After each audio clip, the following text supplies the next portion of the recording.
வணக்கம், இது ராஜபிரியன் ரிவ்யூ. இங்கே பிரஜன் வெளியே போனாலும் போயிட்டாரு. உள்ள ஒரு ஸ்டோரி முடிவே இல்லாமல் வேற வேற டைரக்ஷனில் போயிட்டே இருக்கு.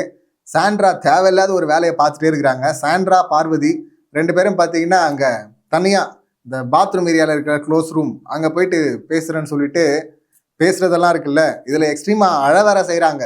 சாண்ட்ரா பிரஜன் போனதுக்கு காரணம் திவ்யா தான் அப்படின்னு சொல்லிட்டு ரொம்ப ஸ்ட்ராங்காக நம்புகிறாங்க. இதில் திவ்யாவும் பார்த்தீங்கன்னா ஒரு விஷயம் தொடர்ந்து பண்ணிகிட்டே இருக்கிறாங்க. இவங்களுடைய பேக் ஸ்டோரி இப்படி உள்ளே வந்ததுக்கும் வரும்போது பார்த்தீங்கன்னா அவ்வளோ க்ளோஸாக இருந்தாங்களா. பிரஜன், சாண்ட்ரா, திவ்யா, அமித் வந்தாங்க. அமித் தனியாக போயிட்டா. அப்படி இந்த 3 பேரும் ஒன்றாவே இருந்தாங்களே. இதில் பிரஜன், சாண்ட்ரா ஒன்றா தான் இருக்கணும், ஏன்னா அவங்க ஹஸ்பண்ட் ஒய்ஃபு. இந்த பக்கம் திவ்யா பிரியாமல் கூட ஒட்டிகிட்டே இருந்தாங்கல்ல. ஜெயிலுக்கெல்லாம் ஒன்றா போனாங்க, கேஸ் வாங்கினாங்க. விஜய் சேதுபதி சொன்னார், திவ்யா தான் யூஸ் பண்ணிக்கிட்டாங்க உங்களை, சாண்ட்ரா புரியலையா அப்படின்னு. அப்போ கூட பிரியல. இவங்க பார்வதியை தான் பிரித்து விட்டாங்க. சாண்ட்ரா, திவ்யா 2 பேரும் சேர்ந்து பார்வதி கூடவே இருந்து சம்பவம் பண்ணுறா அப்படின்னு சொல்லிட்டு விஜய் சொன்னார் இல்லை அப்படின்னு சொல்லிட்டு அந்த பக்கம் அதை சொல்லி, அப்புறம் அதே போல் பார்வதியும் பார்த்தீங்கன்னா ஐயோ போட்டு விட்டாரு விஜய் சொல்லிட்டு அவங்க ஒதுங்கிட்டாங்க. தனியாக அமித் கிட்ட புலம்பிட்டு இருந்தாங்க. அதெல்லாம் நம்ம பார்த்தோம். அப்போ கமருதன் கூட பார்த்தீங்கன்னா அரோரா கூட போயிட்டு அவர் அந்த வேலையை பார்த்துட்டு இருந்தா அப்படியா. ஸோ அதனால இவங்க தனியாக புலம்பிட்டு இருந்தாங்க, பார்த்தோம். இப்போ பார்த்தீங்கன்னா அங்கே தான் ட்விஸ்ட்டு. எங்கள் அப்பெல்லாம் பிரியாதவங்க இப்போ 2 பேரும் பிரிஞ்சுக்கிட்டு எதிரெதிராக நிற்கிறாங்க. அப்போ பிரிஞ்சிருந்து தனியாக போன பார்வதி இப்போ கூட வந்து சாண்ட்ரா கூட வந்து நின்றுட்டு இருக்கிறாங்க. இவங்க பிரச்சனையே என்னன்னா, அந்த நெக்லஸ் டாஸ்க் வந்தது இல்லை, இப்போ அதில் பிரஜனும் திவ்யாவும் ஒரே டீமில் இருந்தாங்க, சாண்ட்ரா ஆப்போசிட்டில் இருந்தாங்க. பிரஜன் சாண்ட்ராக்காக வந்து பேசல அப்படிங்கிறது தான் பிரச்சனையா. அதுக்கப்புறம் அந்த வாரம் ஃபுல்லாக திவ்யா வந்து டிப்ரெஸ்ஸாக இருக்கா, திவ்யா கோவமாக இருக்கா, திவ்யா சாப்பிடல, திவ்யா சோகமாக இருக்கான்னு சொல்லிட்டு திவ்யாவை பற்றியே பேசிட்டு இருந்தாராம். இதில் இவங்களுடைய அப்பா இறந்த மாதம் அப்படின்னு சொல்லிட்டு தெரியாமல் காமெடி பண்ணிட்டாங்களாம்.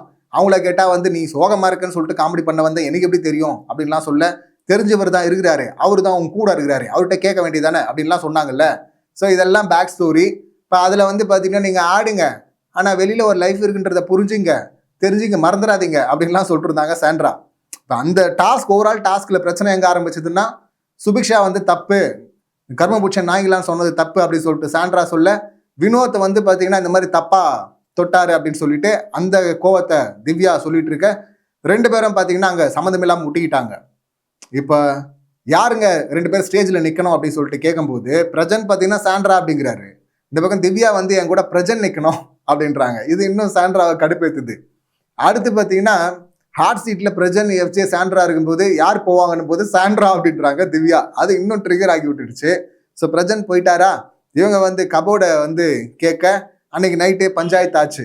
நீ என்ன பண்ணன்னு சொல்லணுமா அப்படின்லாம் சொன்னாங்கல்ல. வெளியே வந்த பிரஜன் இன்டர்வியூவில் சொல்கிறாரு, ஐஸ்கிரீம் டாஸ்க் நடந்துச்சுல்ல, அதில் பார்த்தீங்கன்னா எனக்கு வேணாம் ஐஸ்கிரீம், திவ்யா தனியாக இருப்பா, அவளுக்கு கொடுங்க அப்படின்னு சொன்னதே சாண்ட்ரா தான் அப்படின்லாம் சொல்லியிருந்தாரு. இப்போ அந்த மேட்ரை உள்ளே வந்து சாண்ட்ரா சொல்கிறாங்க. இங்கே வந்து அண்ணா அண்ணா அண்ணா கொஞ்சம் கூட ஃபீலே பண்ண மாட்டா, சிரிச்சுட்டே இருக்கிறா, முன்னை விட ரொம்ப ஓப்பன் அப் ஆகிருக்கிறா அப்படின்லாம் சொன்னாங்கல்ல. இதில் ஒஸ்ட்டு பர்ஃபார்மர் யாருன்னு கேட்டால் சாண்ட்ராவை சொல்கிறாங்க திவ்யா. அதுக்கு முன்னாடி சொன்னவங்க எல்லாருமே ரம்யா அப்படின்றாங்க. ஓவராலாக பார்க்கும்போது எல்லா விதத்துலையும் பார்க்கும்போது சாண்ட்ராவா ரம்யான் போது ரம்யா லோல தான் இருந்தாங்க. அப்படி இருக்கும்போது சாண்ட்ராவா அங்கே சொல்ல வேண்டிய அவசியம் இல்லை. ஆனால் வந்து ஆரம்பித்து விட்டாங்க பாருங்க திவ்யா வந்து. அதுக்கப்புறம் ஒரு 3 ஓட்டு விழுந்தது அப்படின்னு நினைக்கிறேன். ஸோ அந்த பக்கம் அன்பு கேங் ஃபுல்லாக செம்ம கடுப்பில் இருந்தாங்க ரம்யா மேலே, ஏன்னா தனியாக போயிட்டாங்க அப்படின்னு சொல்லிட்டு. ஸோ அதனால் அங்கே குத்த இப்போ ஆல்ரெடி ஒன்றா இருந்தவங்க, இப்போ இவங்க திவ்யா சாண்ட்ராலாம் ஒன்றா தான் இருந்தாங்க ஒரே கேங்கில். இப்போ இவங்க போர் ஆரம்பிச்சிட்டாங்க அங்கே குத்துறதுக்கு. ஆனால் சாண்ட்ரா அதை அங்கே சொல்ல, இங்கே வந்து பார்வதி கிட்ட சொல்லிட்டு இருக்காங்க. தொடர்ந்து கரை வச்சு அடிக்க ஆரம்பிச்சிட்டா பத்தியா. நான் போகணுன்னு தான் ஆசைப்பட்டிருக்கா, அவள் பிரஜன் போனோன்னு அவள் தான் ஆசைப்பட்டிருக்கா, அவள் முதல்லேருந்தே கரை வச்சு தான் கூட இருந்திருக்கா, அதெல்லாம் எனக்கு தெரில அப்படின்லாம் சொல்ல பார்வதி உடனே ஏற்றி விட்றாங்க. இதைத்தான் விஜய் சேதுபதி அன்னைக்கே வந்து ஹிண்டாக கொடுத்தாரு அப்படின்னு. அவர் இன்னொன்று தான் ஓப்பனாகவே சொன்னார், பார்வதியை பக்கத்தில் வச்சுக்காதீங்க அப்படின்னு. ஆனால் இப்போ பார்வதியை பக்கத்தில் வச்சுருக்காங்க. இந்த பார்வதி வந்து விஜேஎஸ் கொடுத்த ஹிண்ட்டை பற்றி பேசிகிட்டு இருக்காங்க. திவ்யா பற்றி அப்போவே சொன்னார் அப்படின்னு. இதில் சாண்ட்ரா வந்து விக்ரம் கூட பரவாயில்லன்னு சொல்லி ஆரம்பித்தவங்க கடைசியில் விக்ரம் பற்றி ஒரு விஷயம் சொல்கிறாங்க. அது கரெக்டு தான். விக்ரம் பற்றி சொல்கிறது, அவனை வந்து நான் அழ வச்சுட்டேன் அந்த சீக்ரெட் டாஸ்கில் அப்படின்னு சொல்லிட்டு, நான் அழுறதை பார்க்கணும்னு சொல்லிட்டு ரொம்ப வெறியோடு இருந்தான், ஆர்வமாக இருந்தான். நான் அழணும், அதை பார்க்கணும், அதை ரசிக்கணும், அதுக்கு பழி வாங்கணுங்கிறது தான் அவன் கோலு. அதே போல் நடந்துருச்சு அப்படின்லாம் சொல்லிட்டு எவ்வளோ சேடஸ்டாக இருக்காங்க பாருங்க அப்படின்லாம் இந்த பக்கம் சொல்கிறாங்க. இந்த பக்கம் சொல்கிறவங்க திரும்பவும் பிரஜன் விஷயத்தை எடுத்துகிட்டு வந்து, அன்னைக்கு ஐஸ்கிரீம் டாஸ் நடந்துச்சுல்ல, அன்னைக்கு வந்து பிரஜன் தான் என்னை கேட்டார், என்ன ஃப்ளேவர் வேணும் அப்படின்லாம் கேட்டார், நான் தான் வந்து எனக்கு வேணா திவ்யா கொடுங்க அப்படின்னு நான் சொன்னேன். அதுதான் வெளியில தப்பா போயிருக்கும். என்னடா பொண்டாட்டியை வச்சுக்கிட்டு இன்னொரு பொண்ணுக்கு எடுத்துட்டு போய் ஐஸ்கிரீம் கொடுக்குற அப்படின்னு சொல்லிட்டு மக்கள்லாம் தப்பா நினைச்சிருப்பாங்க. அதுதான் எவிக்ஷனுக்கு காரணமா இருக்கும்னு கூட இவங்க சொல்லிட்டு இருக்காங்க. பேரு தப்பானாலும் பரவாயில்ல, வெளியில திவ்யா தனியா இருக்கக்கூடாதுன்னு சொல்லிட்டு திவ்யாக்காக நான் பண்ணேன் அப்படின்லாம் சொல்லிட்டு அழுதுட்டு இருக்கிறாங்க. ஏன் இந்த மாதிரி ஐஸ்கிரீம் கொடுத்ததுக்கெல்லாம் யாரும் அதை ஃபீல் பண்ணவே இல்லையே. அப்படி பார்த்தா இந்த உறவுலையா கொடுத்துட்டு இருக்காங்க, அவங்கவுங்க கொடுத்துட்டு இருக்காங்க. சரி, அது ஒரு டாஸ்க் அப்படின்னு தான் பார்த்தோம். மேக்ஸிமம் அந்த டாஸ்க் எல்லாம் பெருசாவே பாக்குறது கிடையாது, டீகோட் பண்ண ஒரு ரிவ்யூ பண்றதுக்கும். சரி, அதை பண்ணி தொலைறாங்கன்னு. அதுல பார்வதி தான் அதுலயும் ஒரு ட்ராமா பண்ணிட்டு இருந்தாங்க. கம்ருதன் எனக்கு கொடுக்கல, அரோரா கொடுத்துட்டான் அப்படின்னு சொல்லிட்டு. இப்ப 2 பேரும் ஒன்னா சேர்ந்துட்டாங்களா, அது வழக்கமா அது பண்ணிட்டு இருக்கிறது, அது தண்ணின்னு வச்சுங்களேன். இல்ல அவங்க கூட ஃபீல் பண்றான். அக்கறையா வந்து கேட்ட மாதிரி தான் இருந்துச்சு எனக்கு. இவ திவ்யா ஒரு இடத்துல, அதாவது விக்ரம் அக்கறையா கேட்ட மாதிரி தான் இருந்துச்சு. அது என்னால் ஜட்ஜ் பண்ண முடியல. ஆனா திவ்யா வந்து 1-2 இடத்துல அழுதாங்க. ஆனாலும் அப்படின்னு சொல்லிட்டு விக்ரம் எதிரி இல்லம்மா, விக்ரமை விட மோசமான எதிரி பார்த்தீங்கன்னா திவ்யா தாமா அப்படிங்கிற மாதிரி பார்வதி இங்கே ஏற்றி விடுறாங்க. அதையே இவங்க சொல்றாங்க, ஆமா கரை வச்சு அடிக்கிறா, இனியும் என்ன கரை வச்சு அடிப்பா அப்படின்றாங்க. அது ஒரு வகையில கரெக்டும் தான். கரை வச்சு அடிக்கிறாங்கன்னா அடிக்கிறாங்க தான். திவ்யா தொடர்ந்து சாண்ட்ரா சாண்ட்ரா சாண்ட்ரா சாண்ட்ரான்னு தான் சொல்லிட்டு இருக்காங்க, வேற எங்கேயுமே பார்க்கவே மாட்டாங்களே. இங்க கம்ருதனோட பிரச்சனை இருக்கு. கம்ருதனை கூட சொல்லலாம், ஆனா கம்ருதனை சொல்ல மாட்டாங்க. இதுல திவ்யா வந்து சூப்பரா கேம் ஆடுவாங்கன்னு எதிர்பார்க்கிறோம். ஏன்னா சூப்பரா கேம் ஆடுற ஆள் இல்லையே அப்படின்னு பார்த்தா நல்ல ஸ்பேஸ் இருக்கு ஆட சொன்னா. அவங்க ஒரே பாயிண்ட், ஒன்று தலை டாஸ்க், அவங்க தலையா இருக்கும்போது கத்துனாங்கல்ல அதுக்கு போயிடுறாங்க. இன்னொன்னு யாரும் கேட்க மாட்டீங்களான்னு கம்ருதன் பிரச்சனையோட நிக்கிறாங்க. இன்னும் பரவாயில்ல, வெளியில வரணும்ல, அப்படி வெளியே வந்து ஆடினா தானே சிறப்பா இருக்கும். அவங்க ஆட மாட்டாங்க, அவங்க பின்தங்கிடுறாங்க. சரி, இந்த பக்கம் சாண்ட்ரா சில விஷயங்களை கரெக்டா பிடிக்கிறாங்க. இப்போ உதாரணத்துக்கு பார்வதி கம்ருதன் மைக் போடாதால் தான் பிரச்சனை, மைக் போட்டு மைக்கை மறைச்சு பேசுதான் பிரச்சனை, நீங்க தனியா பேச போனா தானே இதெல்லாம் பண்றீங்க, அப்ப தனியா பேச போகாதீங்க அப்படின்னு சொன்னதாகட்டும்.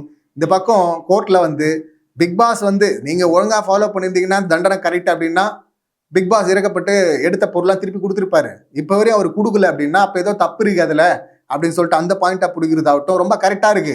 சரி, சாண்ட்ராவாவது கேம் ஆடுவாங்கன்னு பார்த்தா இவங்க திரும்ப திவ்யா பிரச்சனை வச்சே கேம் ஆட்டுருக்கிறாங்க. தங்கச்சி தங்கச்சின்னு சொல்லிட்டு அப்படின்னு சொல்லிட்டு அப்ப சொன்னாங்கல்ல முதல் நாள் நைட்டு, அதெல்லாம் நான் சொல்லவா அப்படின்லாம் சொன்னாங்கல்ல. என்னை விட அதிகமா கேர் அங்கதான் எடுத்தாரு, ஆனா பாரு இப்படி அனுப்பிட்டா பாரு அப்படிங்கிற மாதிரி சொல்லிட்டு இருந்தாங்க. இப்ப எதிரியா இருந்தாலும் விளையாடுவேன் நானு, ஆனா என் தோல்லையே கை போட்டு நான் காலி ஆகணும் அப்படின்னு நினைக்கிறா, கூட இருந்தே குழி பறிக்கிறா அப்படின்லாம் சொல்லிட்டு இருக்காங்க. இந்த இடத்துலயும் பார்வதி பார்த்தீங்கன்னா கரை நல்லது அப்படின்னு சொல்லிட்டு அது ஒரு கமெண்டா. ஸோ அந்த மாதிரி கரை வச்சு தான் அடிக்கிறா அப்படின்ற மாதிரி ஏற்றி விட்டுருக்குறாங்க. இவங்க எப்போ இதை நிறுத்த போகிறாங்க அப்படின்னு சொல்லிட்டு தெரில. ஒன்று பார்வதி அடிக்கணும், இல்லைன்னா அந்த கணிக்கு அங்கே அடிக்கணும். இங்கெல்லாம் போய் அடிக்காமல் இவங்க சொந்த செலவில் சூனியை வச்சுட்டு இருக்கிறாங்க. அதில் சம்மந்தமே இல்லாமல் வேற ஒரு ஆங்கிள், இது பார்வதி பண்ணுற மாதிரி தானே இருக்குது. இந்த மாதிரி ஒரு ஆங்கிளை கிரியேட் பண்ணுவாங்க, லவ் ஆங்கிள். அந்த மாதிரி வந்து பிரஜன் திவ்யாவை தொடர்புபடுத்தி வேற ஒரு கேரக்டரை அசிங்கப்படுத்துகிற மாதிரி தானே இருக்குது. அது தேவையில்லாத வேலை சாண்ட்ரா பண்ணிட்டு இருக்கிறது. அதுக்கும் ஹெவியாக வார்ன் பண்ணும். நான் இது இன்னொரு கண்டஸ்டன்ட் சம்மந்தப்பட்டது. இவங்க புருஷனை இவங்க எப்படியாவது பார்த்துக்கிட்டோம், ஹீரோவாகவே பார்த்துட்டு இருக்கட்டும், மற்றவங்களும் அப்படி பார்க்கணும்னு அவசியம் கிடையாதுல்ல. அது இன்னொரு கண்டஸ்டண்ட்டாக அந்த ஆங்கிளில் பாருங்கன்ற மாதிரி இவங்க ப்ரொஜெக்ட் பண்ணிக்கிட்டே இருக்கிறாங்க. அதுதான் தப்பாக போயிருக்கோம் அப்படின்லாம் சொல்லிட்டு அவள் தான் கேம் ஆட்டா அப்படின்லாம் சொல்லிட்டு இருக்கிறாங்க. அது ரொம்ப மோசமாக இருக்குது. இதுக்கும் ஒரு எண்டு கார்டை போடுங்க விஜேஎஸ் அப்படின்னு தான் கேட்க வேண்டியிருக்கு. இந்த 2 பேரும் அடிச்சுக்கிட்டாலும் பரவாயில்ல, நேரடியாக அடிச்சுக்காம கோல்டு வார் மாதிரி பார்த்தீங்கன்னா இவங்க தனியாக வந்து அவங்கள பற்றி ரெஜிஸ்டர் பண்ணுறதும். அவங்க நேற்று கூட பார்த்தீங்கன்னா இவங்க திவ்யா ஆடுறதுக்கு காரணம் சாண்ட்ராவும் அங்கே இருந்தாங்க. அமித் கிட்ட போய் கேட்டாங்க, கேப்டன் நீங்கள் ஏன் வந்து கம்ருதனை தடுக்கலன்னு. அவங்களுக்கு உள்ளுக்குள்ள ஹர்ட் என்னன்னா சாண்ட்ரா அங்கே இருக்கிறாங்க, அவங்களும் சிறுகிற கூட்டத்தில் இருக்காங்களே, அவங்க வந்து கேட்டிருக்கணும்ல. ஸோ அவங்க கேட்கல அப்படிங்கிறது தான் கடுப்பு. அந்த கடுப்பை தான் இப்படி வெளிப்படுத்துறாங்க அப்படின்னு தான் பார்க்குறேன்.